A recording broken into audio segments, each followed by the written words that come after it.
A big thank you to Diamond Select Toys for making this review possible. So check out links in the description down below to their website and where you can order these figures.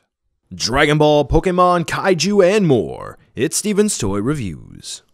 Hello there, Collector Steven here, and I am back with another Pacific Rim Uprising review. That's right, they have not stopped the merch for this movie. Whether or not that's a good thing or bad thing, it's up to you. But anyway, from Diamond Select Toys, we have the D-Formz chibi figures of a few Pacific Rim Uprising characters. We have Gypsy Avenger, Saber Athena, Bracer Phoenix, and Raijin. Now, I know what some of you might be thinking. If you're looking to get a whole box of these, it's going to be somewhere between $85 to $95, and singles sell anywhere from $7 or more. Now, are these little figures going to be worth it? Huh? Yeah, they're pretty neat, but how neat are they? Well, let's take a look to see whether or not they're worth adding into your collection. The way these figures are merched is they are sold in blind boxes. So whenever you go to pick one up at your local comic shop, or if you're going to be ordering them online and they say they're going to send you one random single figure, this is how they are sent out to you. I got all of them, kind of, sort of, from Diamond Select Toys, but I do gotta be honest here, I was not able to decipher any sort of code as to which figure would be in which box. Usually on some blind box and blind bag things, you can find something with the UPC being off. Maybe there's a SKU on there that's a little bit different, but here, I wasn't able to crack that code. So if there is one, good job on DST for hiding them. Now, to start this review off, we're going to be taking a look at everyone's favorite Gypsy Avenger. In the D-Formz line, there are two Gypsy Avengers, and there's a third variant, which we're going to kind of sort of be taking a look at later. But for right now, let's go ahead and take a look at Gypsy Avengers 1 and 2, one using what I believe is the Plasma Caster, the other using the Chain Sword. Pretty basic posing here on the one with the Plasma Caster. It's just cocked off to the left-hand side. Gypsy is looking in that way too, and I do have to say that the coloration between the two different Gypsy Avengers is, well, different. You see, this one I think has a little bit more of a bright color scheme to it. It looks nice and clean. There's no battle damage to it. The reactor core on the chest is actually a nice bright orange, and overall, it does look nice. The paint shading is great. There's really no quality control issue with the one that I have here. Actually, in the assortment that I was sent two of these specific Gypsy Avenger figures. So all in all, the Plasma Caster one does look nice, though something I do want to make note of, in the prototype image, the Plasma Caster actually had a little bit of a blue paint application to it to simulate Gypsy was getting ready to fire it. Not present in the final product. Next up, we do have the Chain Sword variant, and this one is going to have Gypsy Avenger looking off to the right with that chain sword up in the air. Ooh, hey, that's pretty cool. Now, one thing that I have a small issue with is you're going to see with Saber Athena, you can remove the swords. You can't remove the chain sword from Gypsy Avenger here, and unfortunately, my sword has a little bit of a warp to it. It is pointing downwards, which it's unfortunate when it goes limp, but hey, what are you gonna do? Now, like I made mention before, this Gypsy Avenger actually has a sort of darker color scheme to it. Not super, super dark, but almost as if it took a little bit of battle damage. The reactor core on the chest is just a little darker than the one with the Plasma Caster, but even still, that is just fine. Overall, I really do like the attention to detail here, especially for the chain sword. We can even see the individual links. Good on the team who got these figures to market for keeping those details. Since I made mention of Saber Athena, why don't we go ahead and take a look at it right now. The only downside that I really have to Saber Athena is that I do feel like the panel lining is a little too thick and it doesn't necessarily stay in the lines too much. The black just kind of jitters here and there. But aside from that, and that is a very, very minor complaint, Saber Athena does look nice. The orange is very striking. It's nice and bright on the shelf, almost to neon territory, so I have to give it a thumbs up there. And we do also have a couple of scrapes here and there that look like battle damage with silver dry brushing. You always have to appreciate details like that. Now, it also comes with the blades, which is definitely what Saber Athena is all about. You know, Saber is in the name. But what's really cool here is that you can actually remove the blades from the hands. So this way, if you want Saber Athena just to be in a striking pose, like it's going to throw down with its fists, you can absolutely do that. I do like the fact that there is that option for displayability, so 2 thumbs up there. Overall, despite having a little tiny issue with quality control with the panel lining, I think Saber Athena is really cool. Now we have Bracer Phoenix. Very cool here because guess what?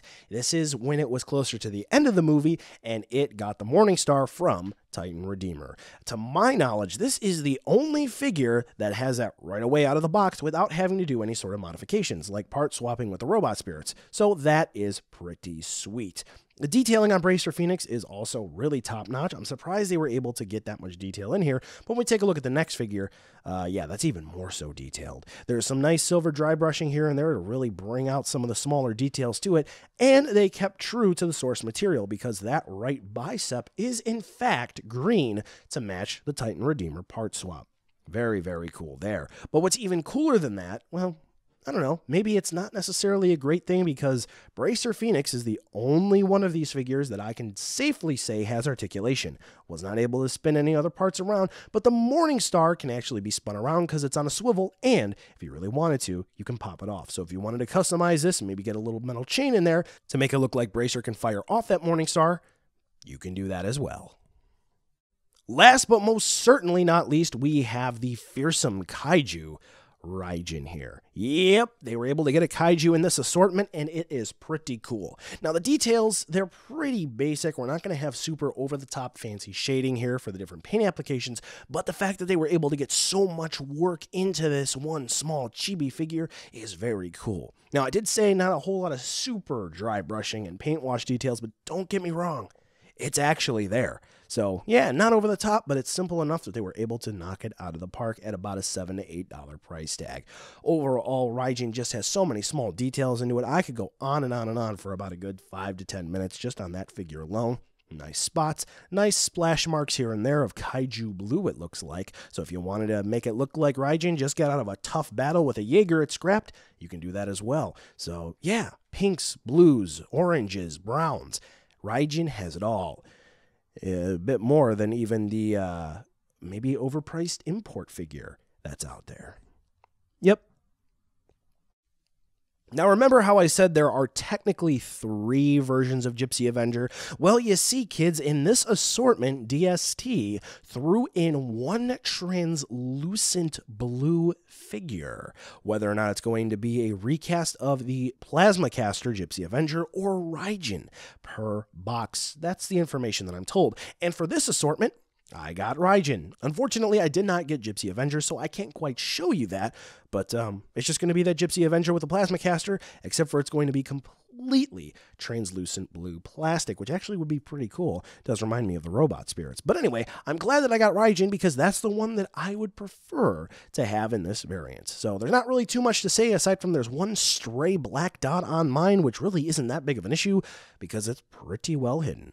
Yep, these variants are really cool. The only issue is that since there's only one per so many figures, and they're all blind box, good luck finding the one you want. Now to go ahead and round out this review, since there are no accessories, well, I already covered all of the ones that we consider an accessory, here's a size comparison with some of the D-Formz and some other figures you just might have. So as you can see, these guys are small. Very, very small, but that's okay because from other companies, there are some chibi or SD figures that just might work very well. So if you wanted to go ahead and have Gypsy Avenger fighting up against a D4 Godzilla, that might look cool. Wonder if I have a picture of that up on my Patreon. Huh. Anyway, it's time to send this review on to the end.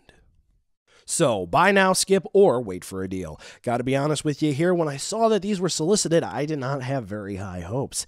Didn't even really think about getting them, to be perfectly honest with you. However, having them in hand, I do have to say that these are actually really, really neat. If you're looking for something just to throw up on your desk, if you want to make a little city showdown, you can absolutely do that. Or if you have a D4 Godzilla that needs an enemy, or maybe you have that quote-unquote hero cross Mega Kaiju figure, congratulations, you now have Jaegers that can throw down with it. Or if you maybe just wanted a unique chibi display on your Pacific Rim shelf, and we all want that, you can definitely go ahead and do that as well. Now, I do have to say, big props to Diamond Select Toys for making product better than what NECA did. Remember, back during SDCC, what was that, 2015, they did that box set of chibi figures? Yeah, those were good, but to be honest with you, these are really, really cool. And if they were able to make more of these, I'd definitely pick them up. But they might be done. So if you're looking to get them today before the aftermarket hits. Well, folks, that's the end of this review. Thanks for watching, and be sure to follow me on social media to catch more behind-the-scenes shenanigans and updates. The end card should be popping up now with more hand-selected STR goodness for you to watch, so check out some of those videos. Be sure to check the description, too, to see where you can buy this figure or others like it, and some cool links, like the credits for this video, and other ways you can help out the channel. Thanks again for watching, and I'll catch ya in the next video.